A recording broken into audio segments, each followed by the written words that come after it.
Hello everyone, welcome back to the aspirant invincible YouTube channel. आज हम अपने UGC NET JRF paper 1 series का next chapter जो chapter 10 है, higher education system. From exam point of view से very important question यहाँ से आ सकते हैं, वेरी इंपॉर्टेंट टॉपिक है ये।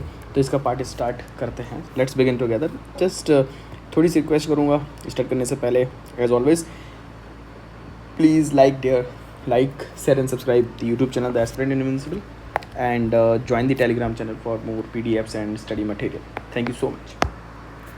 So let's begin together.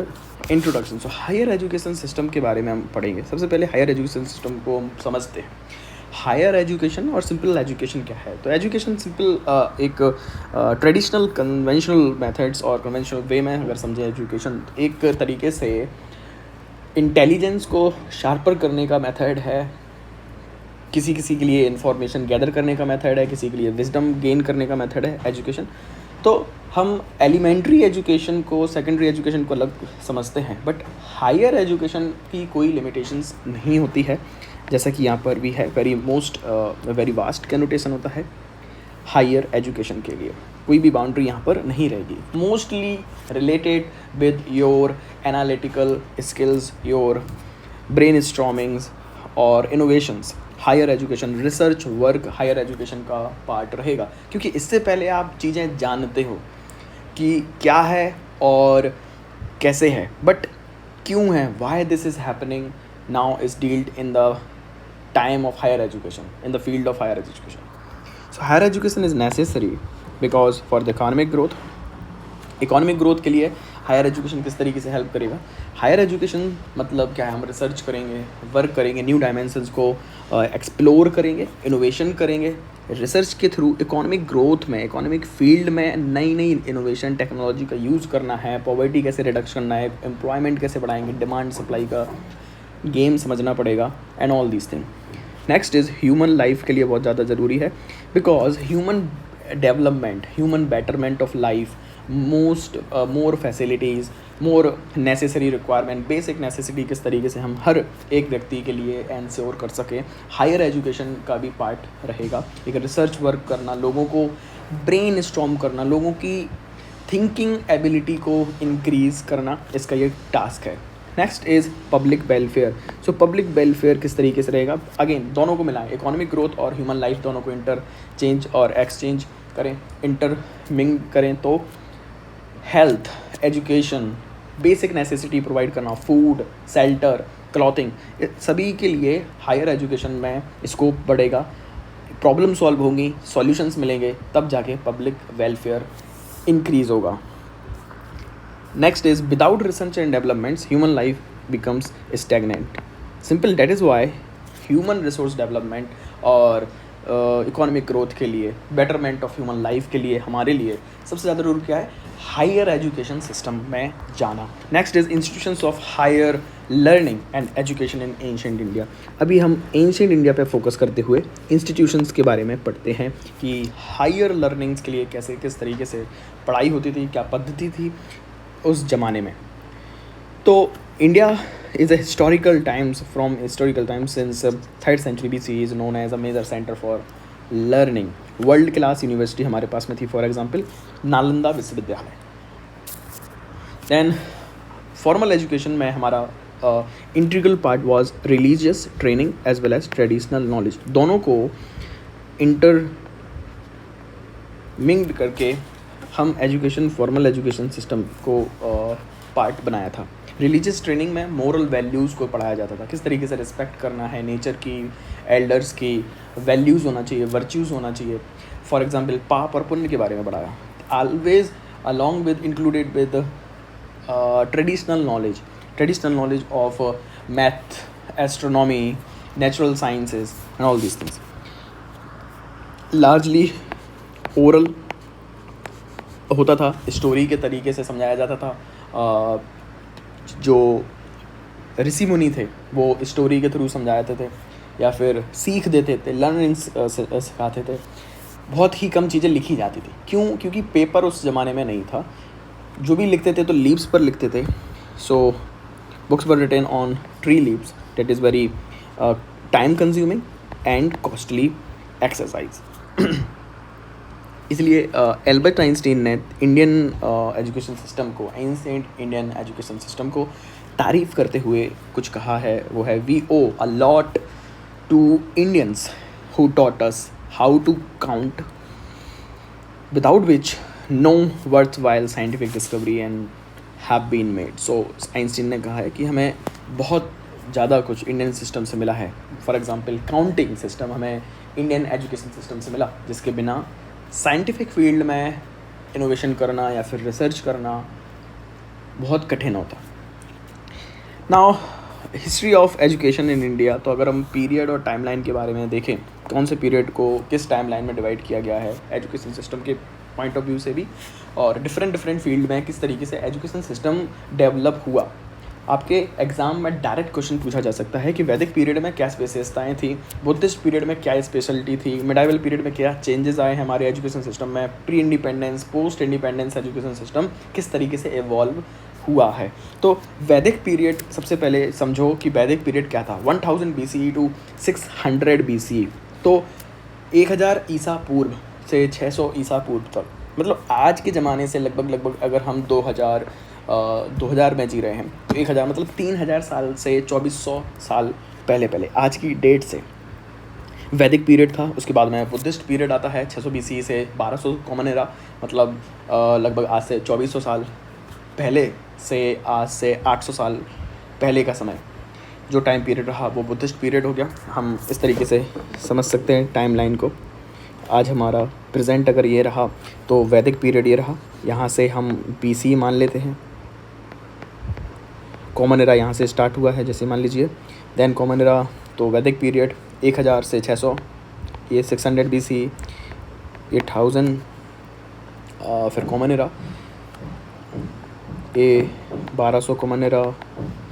Medieval period की बात करें तो 1100 कॉमन एरा से 11th century common eras to 18th century common era. Then pre independence 1947 से पहले अंग्रेज़ों का शासन जो था 1857 से लेके 1947, और हमारा प्रेजेंट पीरियड पोस्ट इंडिपेंडेंस चल रहा है.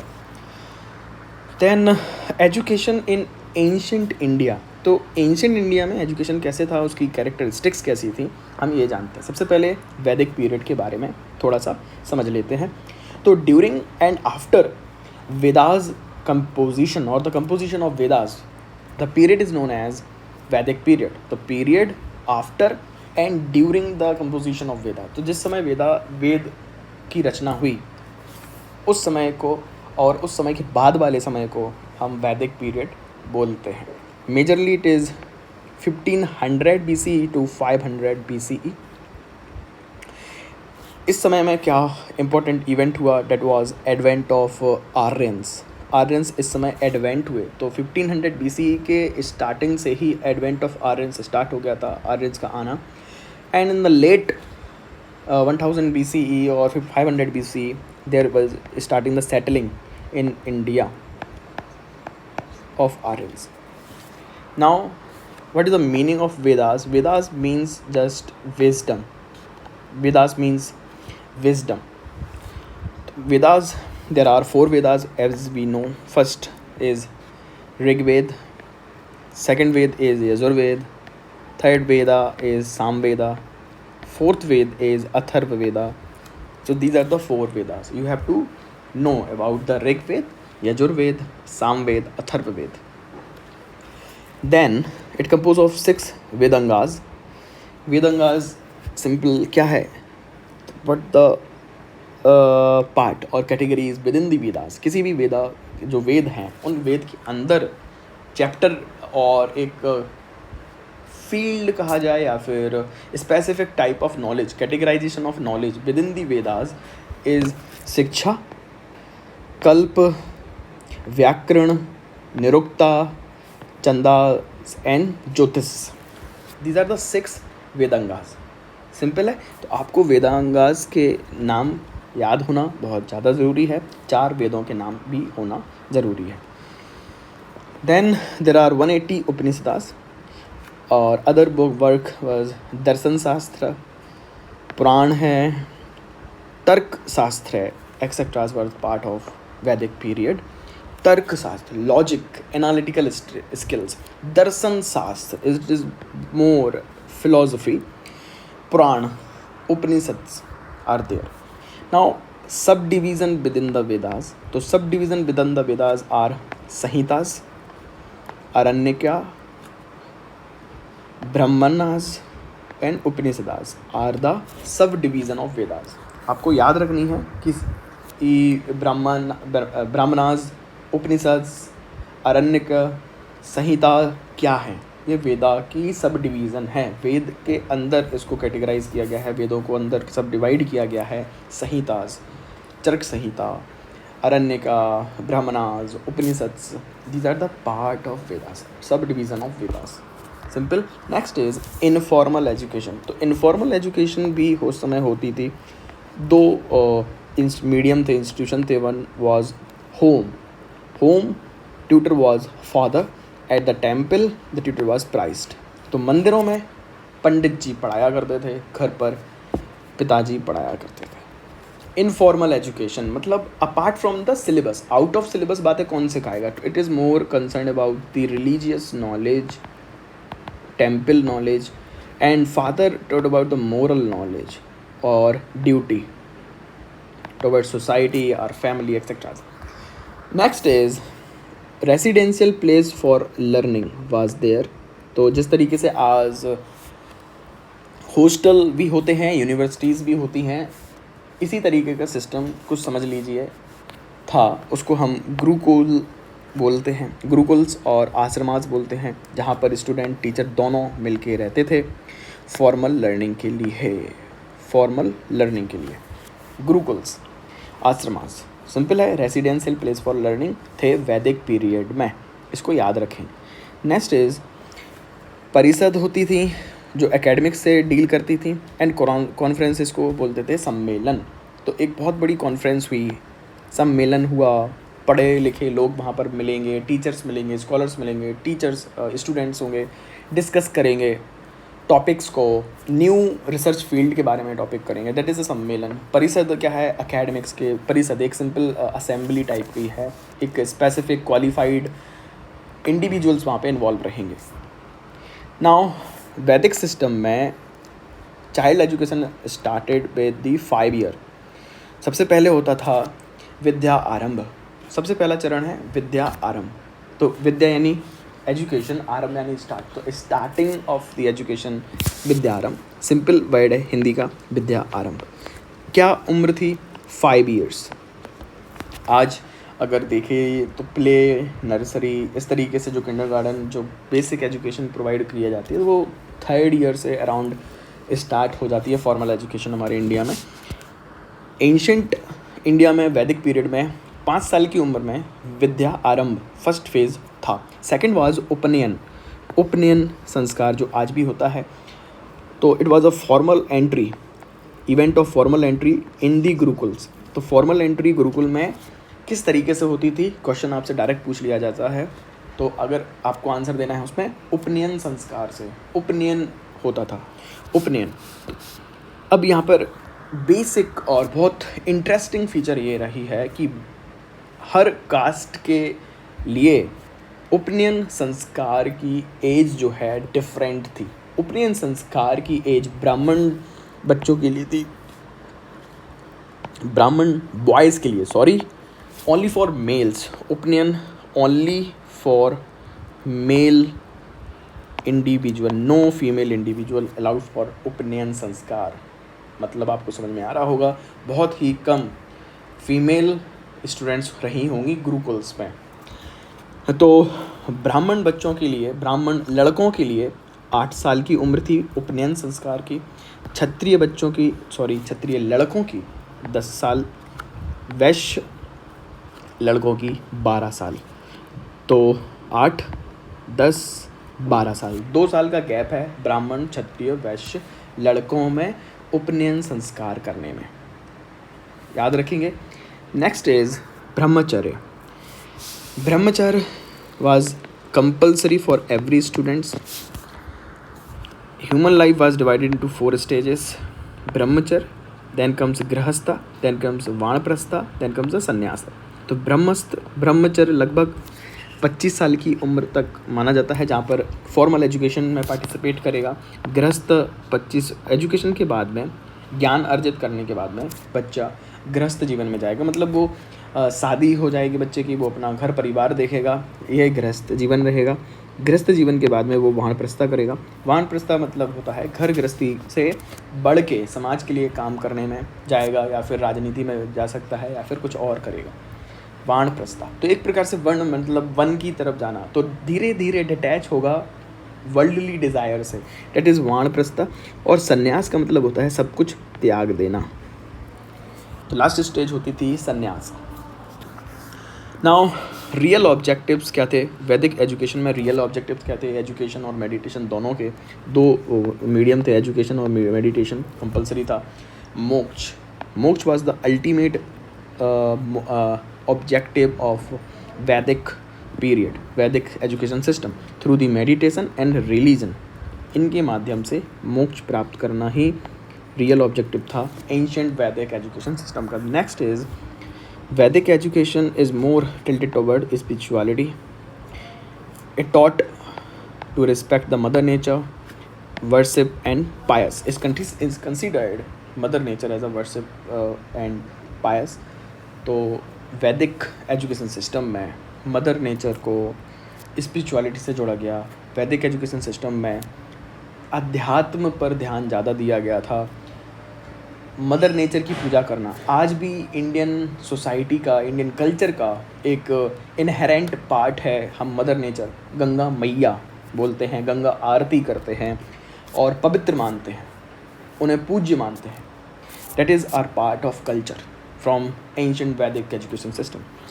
Next is women education is majorly neglected, but women education in Vedic education, in Vedic system, Vedic education is not neglected. They were taught the Vedas and Vedangas. Limited Vedangas was taught to the women, and famous female students or female scholars are Lopamudra, Apala, Gargi, etc. तो women education को भी neglect नहीं किया गया था वैदिक education में, वैदिक एजुकेशन में, वैदिक काल में। याद रखना है वैदिक सिस्टम में इतना कास्ट का रिजिडिटी नहीं है, क्योंकि आपने उपनयन संस्कार में तीनों कास्ट में देखा है, ब्राह्मण, क्षत्रिय, वैश्य भी है, वहाँ पर शूद्र नहीं है। ब्राह्मण, क्षत्रिय, वैश्य के लिए शिक्षा है, शूद्र के लिए शिक्षा नहीं है वैदिक एजुकेशन में। वीमेंस के लिए भी है, बट उपनयन संस्कार सिर्फ और सिर्फ लड़कों का होता है, मेल का होता है, फीमेल्स का नहीं होगा। Next is educated women category दो प्रकार की होती थी। एक जो शादी जब तक उनकी नहीं होती थी तब तक वो पढ़ाई करती थी, मतलब शादी के पहले पहले पढ़ाई करना, शादी के पहले पहले मतलब ब्रह्मचर्य करना, सद्योतवाहास, उन्हें वो क्या बोलते थे, सद्योतवाहास। Second is who renunciate the marriage और नेवर मैरिड, जिन्होंने पढ़ाई करने के लिए, ज्ञान अर्जित करने के लिए पढ़ाई को मतलब शादी करना कैंसिल कर दिया, उन्होंने शादी नहीं की, गृहस्थ जीवन में नहीं गई, उन्हें क्या बोलते हैं, ब्रह्मवादिन्स। ब्रह्मवादिन्स तो आपको याद रखना है, आपके एग्ज़ाम में अगर पूछ लिया गया है कि सद्योतवाहास और ब्रह्मवादीन का मतलब क्या है और किस तरीके से, किस एजुकेटेड वीमेन है, किस इनका मतलब क्या है, सिंपल बेसिकली इनका मतलब है, सद्योतवाहास का मतलब है, सद्योतवाहास का मतलब है ऐसी महिलाएं हैं जो सिर्फ और सिर्फ शादी के पहले पहले पढ़ाई करती थी। ब्रह्मवादिन का मतलब है जो हमेशा पढ़ाई करेंगी, जो उन्होंने शादी करना कैंसिल कर दिया है पढ़ाई करने के लिए, simple. Then the language of instruction during the वैदिक education system was Sanskrit language, and most famous book during the Vedic education was Charak Samhita, Arthashastra, Aryabhatta. तो चरक संहिता written by Charak, Arthashastra written by Kautilya and Aryabhatta written by Aryabhatta. Simple है। Now the characteristics of Buddhist education system. अब हम पढ़ेंगे second system, Buddhist education system. हमने देखा वैदिक period 1500 BC से 500 BC, अब 500 BC से देखेंगे आगे की कहानी जो है बुद्धिस्ट एजुकेशन सिस्टम। तो बुद्धिस्ट एजुकेशन सिस्टम के बारे में जानते हैं। जिस तरीके से समय के साथ साथ Buddhist education system, Buddhist philosophy famous होती गई, उसी तरह बुद्धिस्ट मोनेस्ट्रीज़ भी फेमस होती गई, प्रॉस्पर होती गई और बुद्धिस्ट एजुकेशन सिस्टम को प्रमोशन मिला। ऑब्जेक्टिव क्या है बुद्धिस्ट एजुकेशन सिस्टम में? To attain wisdom. Major difference अगर हम देखें, वैदिक एजुकेशन सिस्टम का एम क्या था? टू अटेन मोक्ष। मोक्ष की प्राप्ति के लिए वहाँ पे शिक्षा पर ध्यान दिया गया है। अल्टीमेट एम वहाँ पे मोक्ष है। बट बुद्धिस्ट एजुकेशन सिस्टम में अल्टीमेट एम है हमारा विजडम की तरफ जाना, ज्ञान की तरफ जाना, क्योंकि गौतम बुद्ध ने बुद्ध पर फोकस किया है, द बुद्धाहुड पर फोकस किया है, एनलाइटनमेंट पर फोकस किया है, विजडम पर फोकस किया है। No restrictions over for the education respect to the caste, religion और क्लास। कोई भी क्लास यानी गरीब अमीर, रिलीजन किसी भी धर्म का हो, किसी भी कास्ट का हो, वो आके पढ़ाई कर सकता है। Education was open for all irrespective of the societal status. वैदिक सिस्टम में ऐसा था 99% केसेस में, बट शूद्र के लिए हमने भी नहीं देखा है कि उनकी वही सेम इंस्टीट्यूशन में उनको एडमिशन मिला, तो ऐसा हमने नहीं देखा।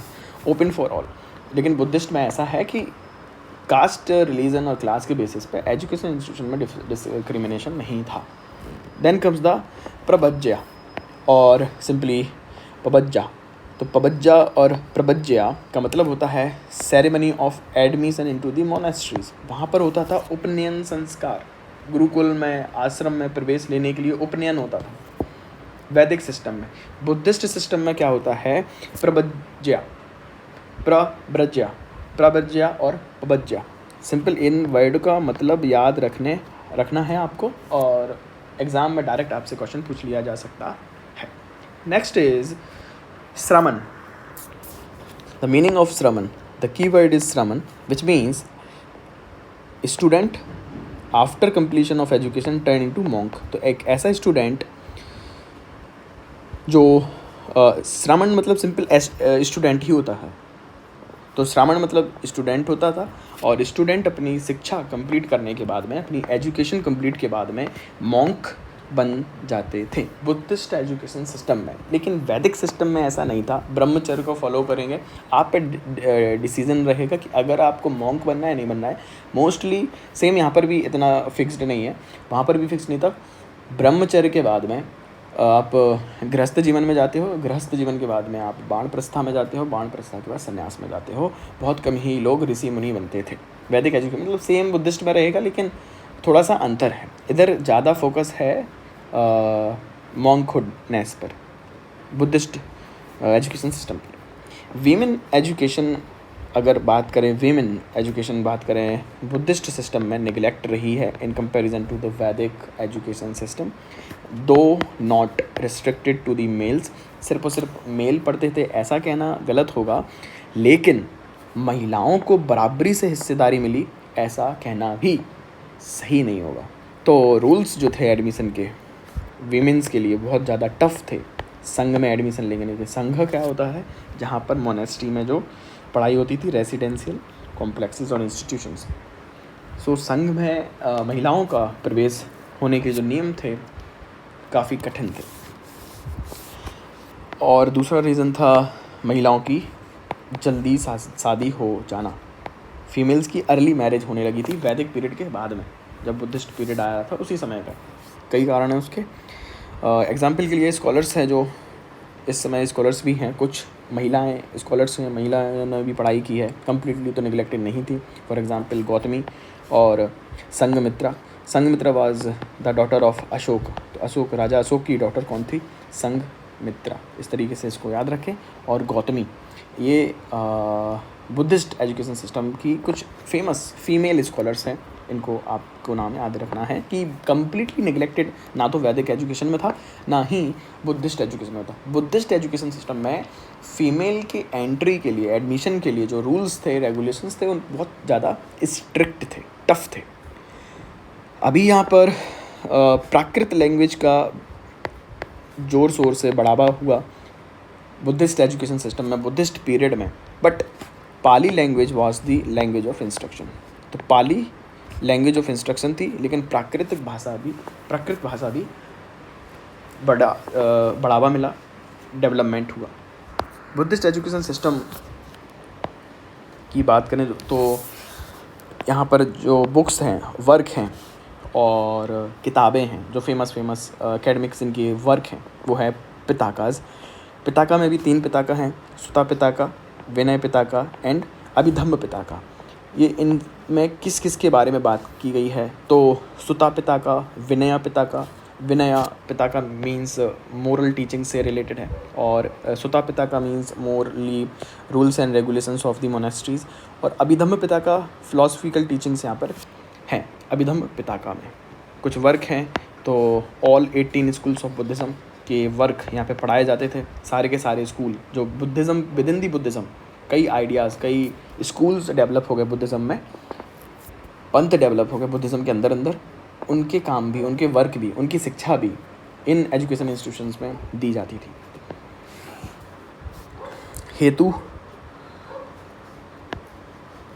हेतु विद्या मतलब लॉजिक होता है, शब्द विद्या मतलब ग्रामर होता है, और चिकित्सा विद्या भी पढ़ाई जाती थी।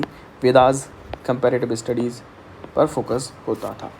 तो हमने देखा कि लॉजिक, ग्रामर और चिकित्सा विद्या पर भी फोकस था बुद्धिस्ट एजुकेशन सिस्टम में, जिस तरीके से वैदिक एजुकेशन सिस्टम में भी था। Next is teaching methods in ancient India.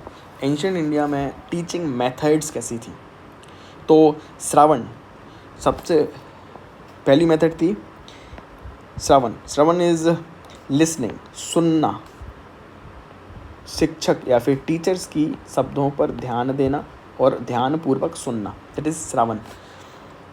Second is Manan.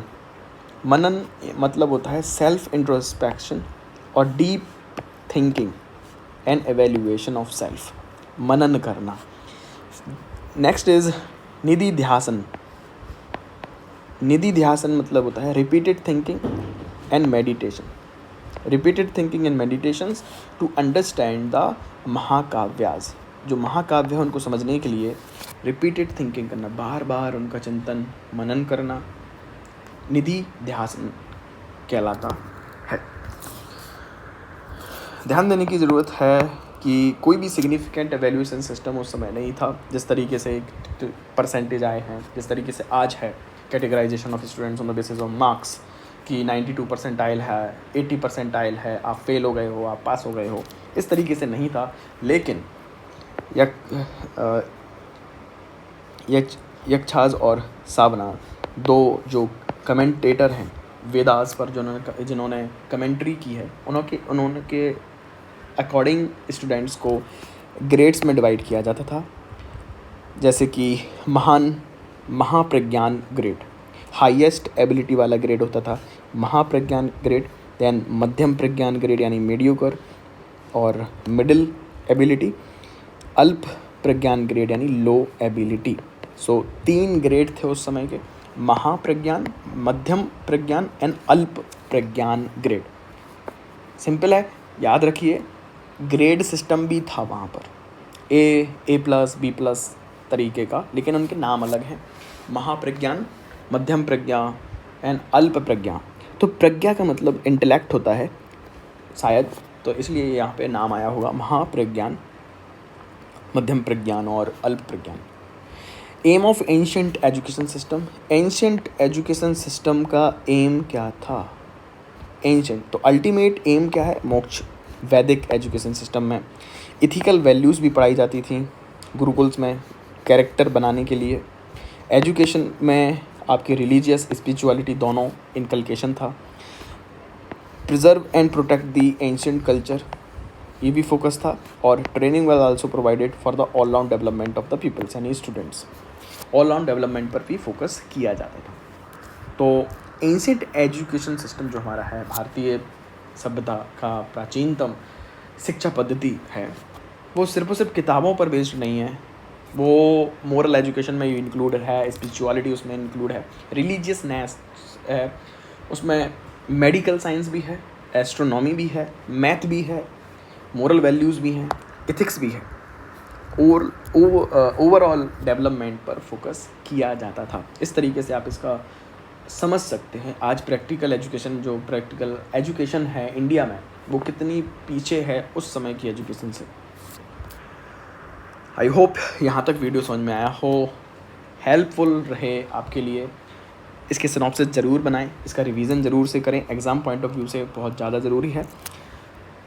Please do like, share and subscribe the YouTube channel for show your support for my efforts. Thank you so much. Join the Telegram channel for PDF and for more study material. Thank you so much. Take care. Love you all.